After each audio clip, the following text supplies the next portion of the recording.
Reflections with theologian Father James Bacik, lecturer and campus minister at the University of Toledo. I see two kinds of difficulties along this line. One is that some people get in a panic and are fearful and think that you catch it in just casual ways. On the other hand, there is always a danger with massive problems of putting burying our head and failing to face the magnitude of the problem. Today on Reflections, Father Bacik talked with Roland Calvert, who is chaplain of the Adrian Dominican House in Adrian, Michigan. Father Bacik and Father Calvert will discuss AIDS, responding with compassionate care. And now, here is Father Bacik. Roland, I'd like to talk about a very difficult question, that is the question of AIDS. That is so much in the news these days, so much discussion. It's created great personal problems and suffering for many people. It's become a major public policy question. We're trying to, as a culture, to figure out how to deal with it. It's not just a national problem, but an international one. We have large numbers of people infected with the disease in Africa. We have very dire predictions about what's going to happen to the population in Africa. To bring it closer to home, we have millions of people affected with the disease, people who have it and don't know it yet.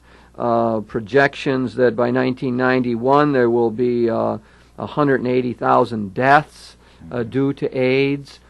So we have a massive social problem, and people are well aware that it's hard to live in our culture today without realizing we have a great problem. I suppose I see two kinds of difficulties along this line. One is that some people get in a panic and are fearful and think that you catch it in just casual ways. On the other hand, there is always a danger with massive problems of putting burying our head and failing to face the magnitude of the problem. It's a double epidemic, the virus itself and the physical terrible things that it wreaks, but also the epidemic of fear. You know, whenever you're dealing with death or sickness as widespread as this, inevitably some people panic and they start becoming irrational. And I think the church and other irrational people in society need to fight the fear, maybe even more than the virus, although our energy has to go in both directions. I think one of the things we've learned over the years that when we have major social problems, that all of the agents in society, the various groupings and communities, need to work together on this. You mentioned the church.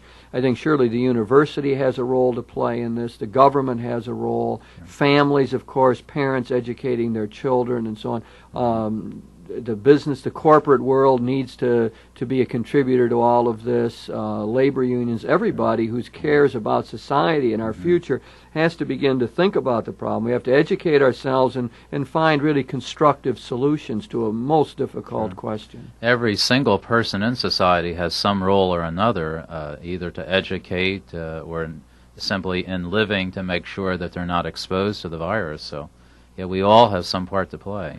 We could probably talk about this whole question in two different ways. One is the whole question of prevention.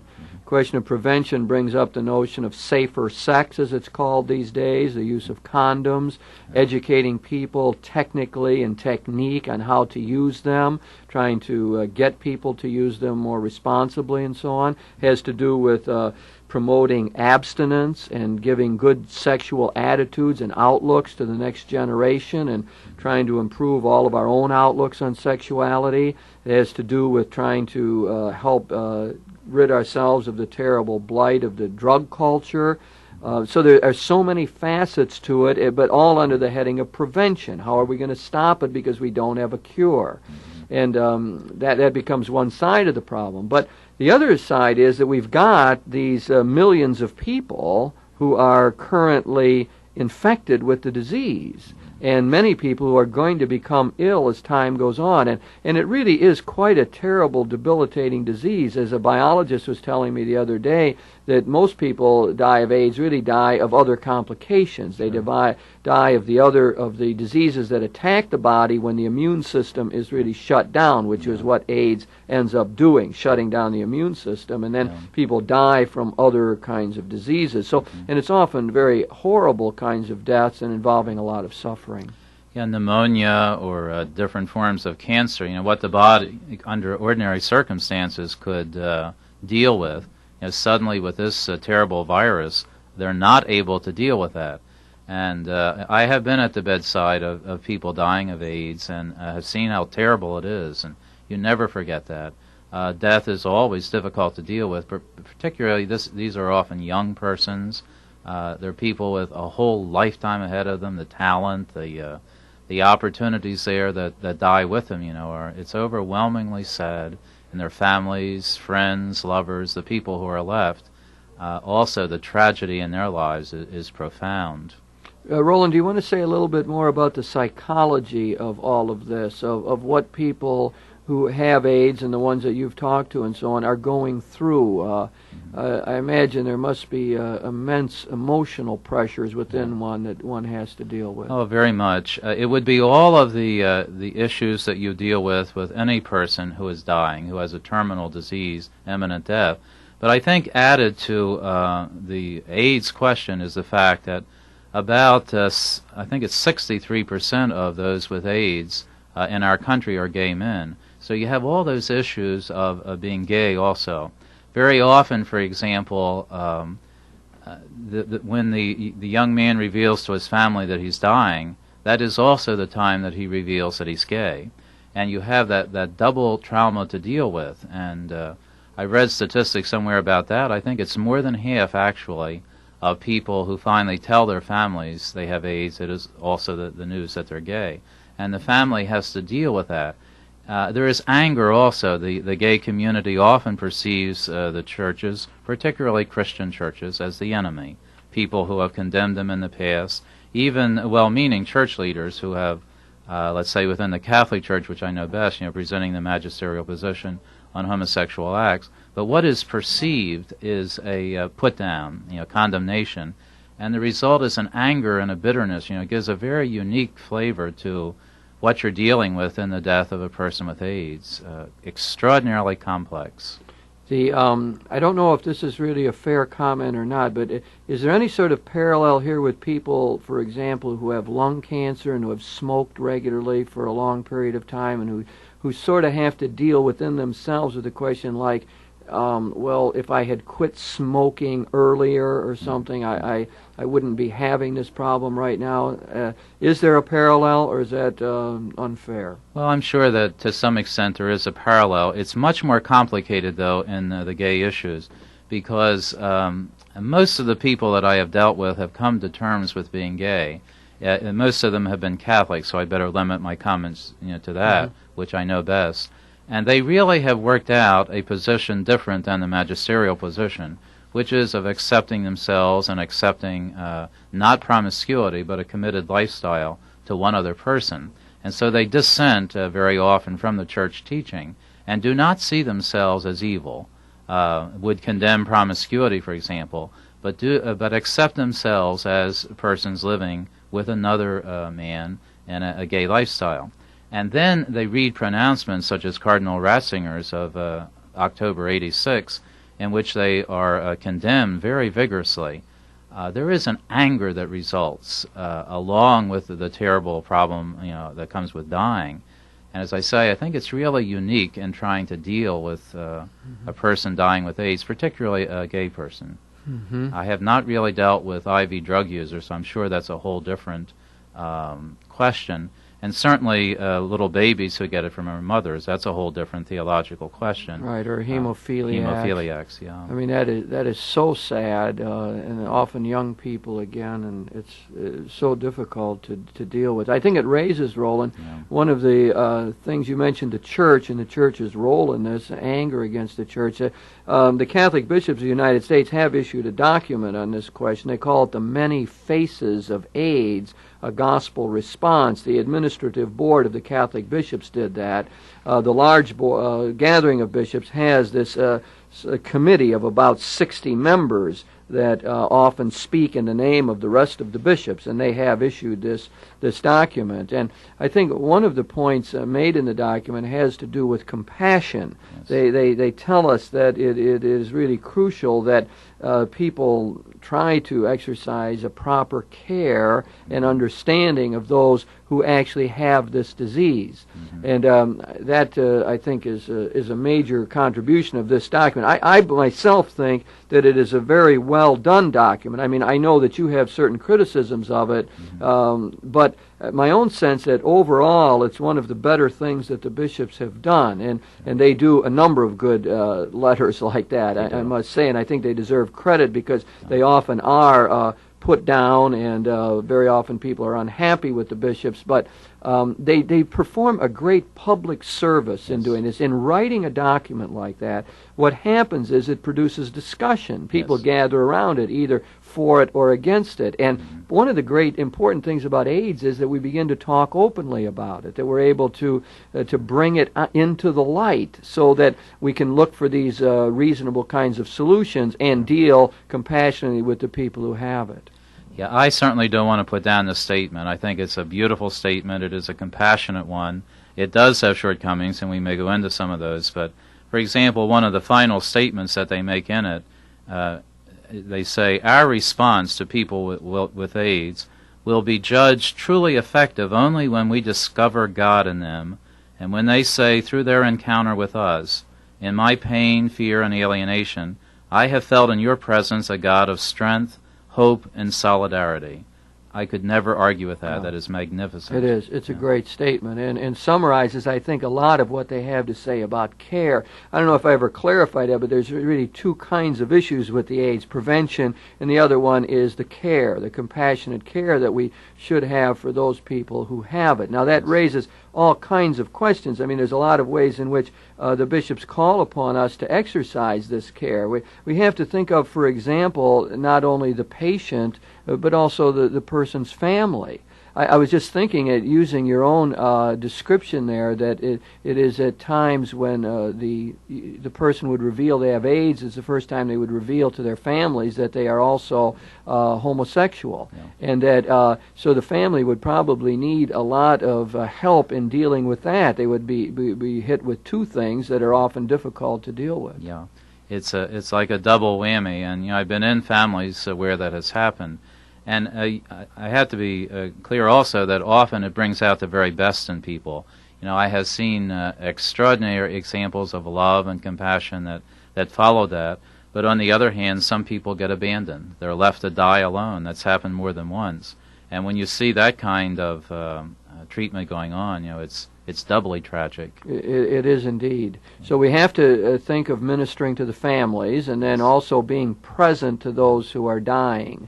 And there's a lot of other public policy questions that are involved here, and ethical kind of questions. There's the whole idea of trying to have the medical care community continue to minister to these people. I mean, there's a great fear of contracting AIDS. I know the bishops come out very clearly and say that these people have a right to the medical aid that they need, and that therefore the people in the profession have an obligation to offer that care to these patients. I read a poll recently which is very disturbing of medical students, not yet doctors, but very close to it.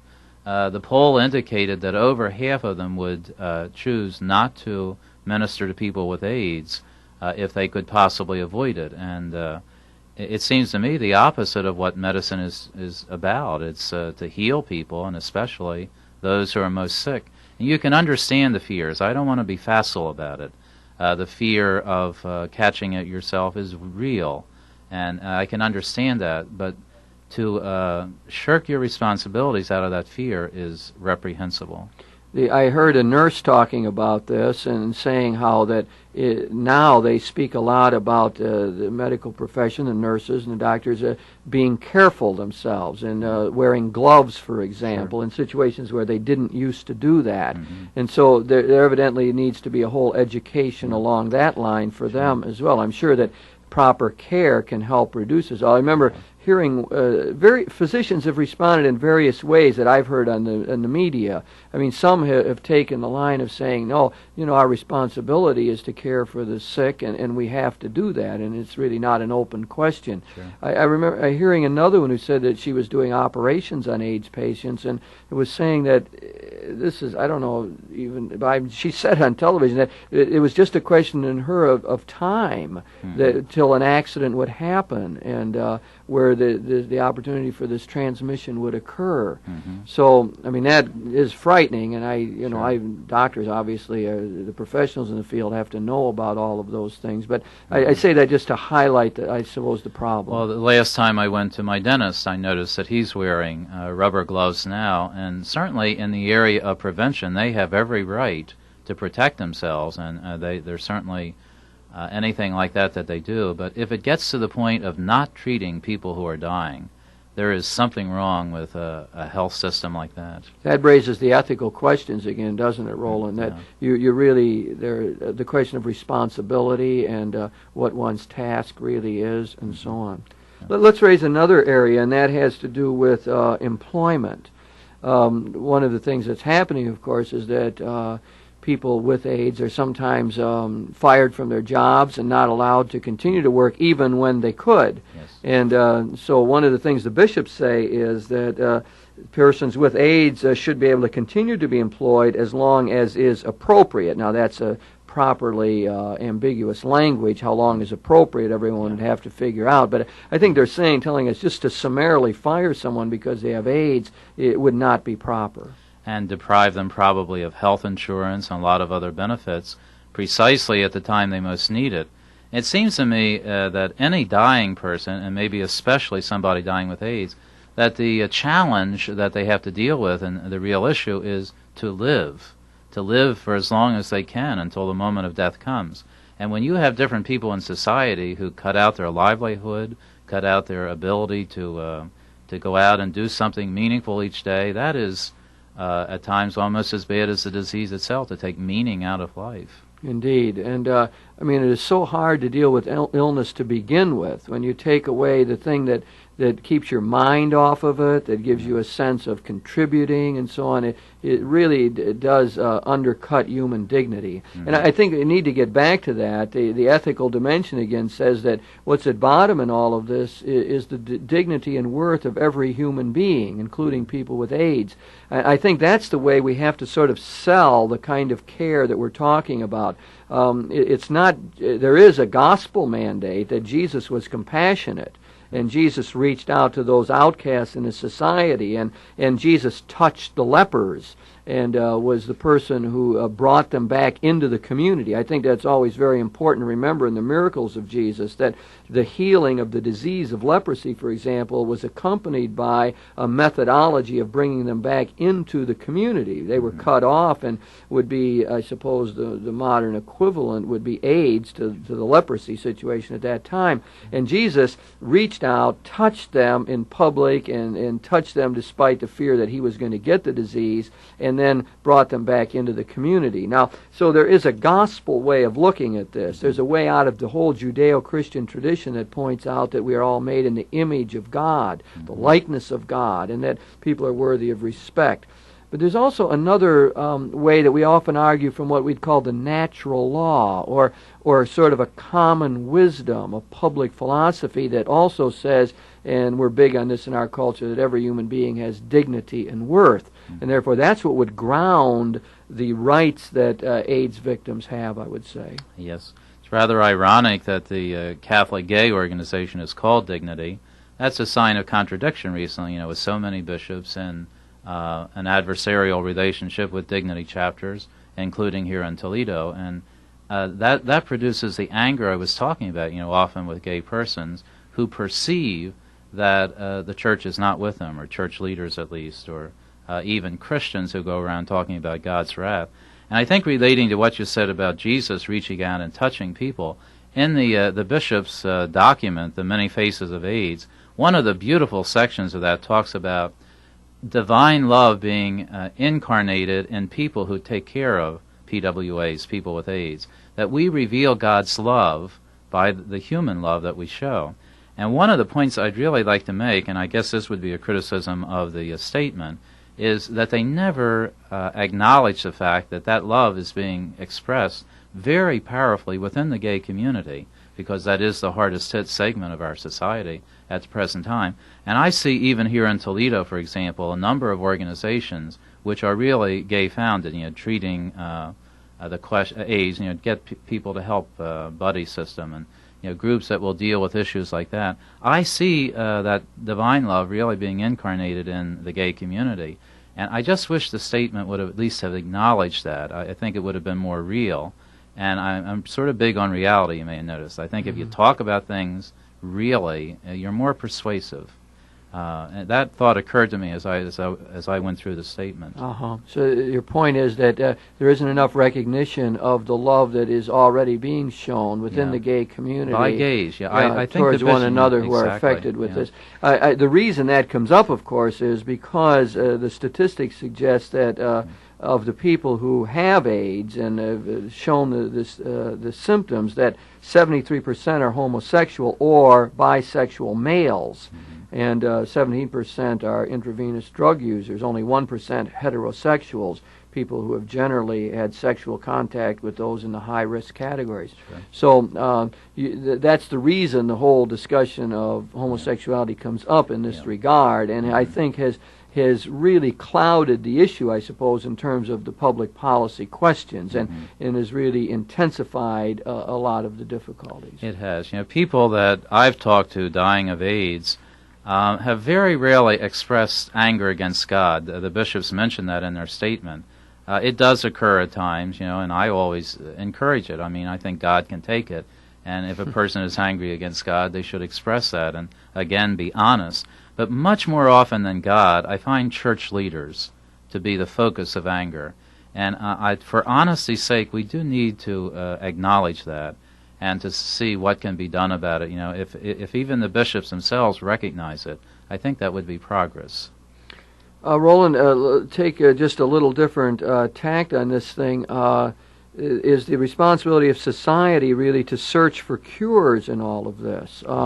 I think there's a feeling that among some in the society that the government, for example, has not done all that they can do along this line. I was talking to a biologist recently about this and suggesting that we really have done amazingly well with it. He was debunking that idea and saying that there's been few viruses that we ever tracked so quickly. I think we only go back to the beginning of the 80s when they began to work on this, and that they have tracked the virus and have learned more about it in a briefer period of time than any other one. I don't know the exact way he said it, but the impression was clear to me that he felt that the people in the research world, I suppose he was talking about the biological world that he knew best, had really done an excellent job. And of course the problems are massive. He says it's hard to imagine the difficulty of figuring out how to deal with this virus because it is so adaptable and so varied and all of that. Well, the medical community deserves a lot of credit, I have no doubt, but I don't think too much credit is deserved by our national political leaders. The first case was reported in June of 1981. It was shortly after Reagan came into office. It was a very conservative administration, and they simply did not deal with it. Reagan never mentioned the word AIDS until Rock Hudson died, and I think that was about 86. If you're going to talk about education and really getting people to deal with the epidemic, Ronald Reagan has not had a very good record, nor his administration. And I think that more money could have been spent, should have been spent. I certainly fault them. The medical community did a great job, I guess, given what they had. But there's a great deal more that needs to be done, and we're nowhere near a cure. The distinction that might be made in your comment is the distinguishing the research from the whole question of public education. Sure. I guess we like to think of our public leaders as having a responsibility to educate the populace, to help form public opinion, and to do so in a reasonable fashion. And I think that's what you're faulting the administration for, at least in part. And for quite possibly, I can't prove this, but the strong suspicion is there of homophobia, of the fact that most people dying of AIDS through the 80s were pariahs in society, gay men or IV drug users.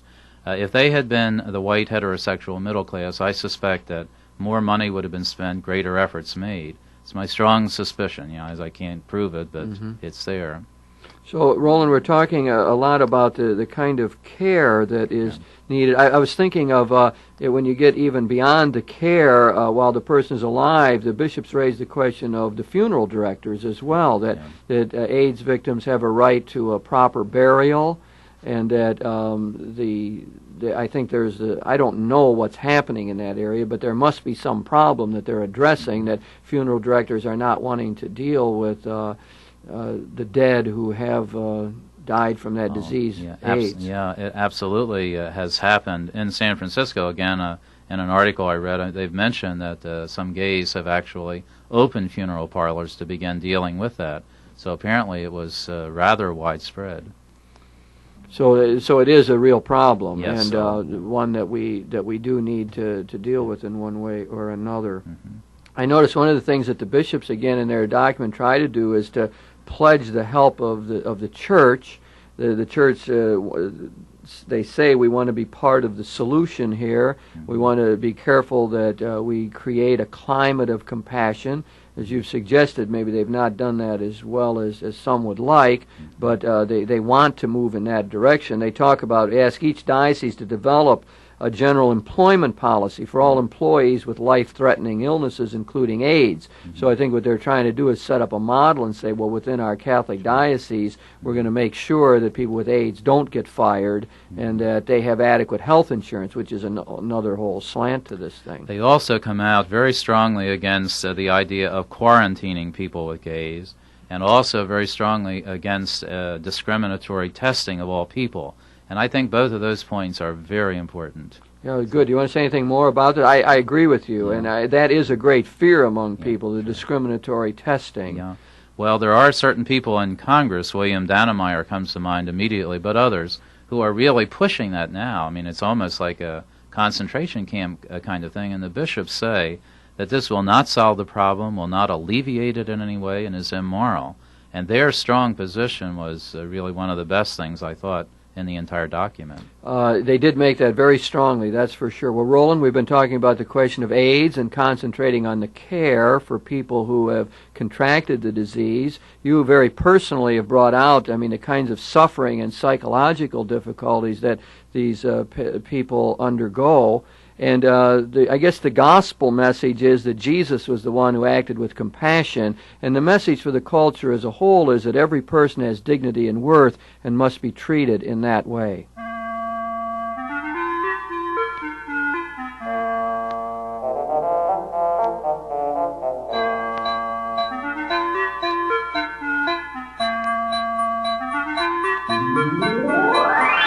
You've been listening to Reflections with theologian Father James Bacik, lecturer and campus minister at the University of Toledo.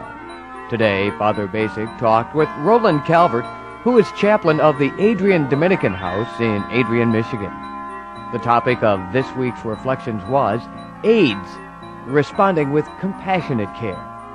If you have any comments on today's show or suggestions for future programs, please write Father James Bacik, Catholic Campus Ministry, 2086 Brookdale Drive, Toledo, Ohio 43606.